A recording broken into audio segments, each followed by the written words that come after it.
దళితులను బీసీ కులాలను అనగదొక్కుతున్న చంద్రబాబుకి ఎన్నికల్లో బుద్ధి చెప్పాలి అని ఎమ్మెల్యే కంగాటి శ్రీదేవి అన్నారు. కర్నూలు జిల్లా వెల్దుర్తి మండలం సర్పరాజపురం ఎస్ బోయినపల్లి గ్రామాల్లో ఇంటింటికి ప్రచారం నిర్వహించారు. ముందుగా ఆయా గ్రామాల ఆలయాల్లో ప్రత్యేక పూజలు నిర్వహించారు. పేదల గడప గడపకు అందుతున్న సంక్షేమ పథకాలు, గ్రామ గ్రామాన జరుగుతున్న అభివృద్ధి కొనసాగాలంటే, సౌకర్యాల కల్పన మెరుగుపడాలంటే మే 13న జరగనున్న సార్వత్రిక ఎన్నికల్లో ఫ్యాన్ గుర్తుకే ఓటేయాలని ఎమ్మెల్యే కంగాటి శ్రీదేవమ్మ ప్రజలను కోరారు.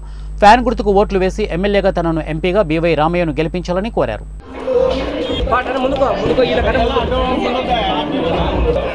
తీసుకురమ్మాట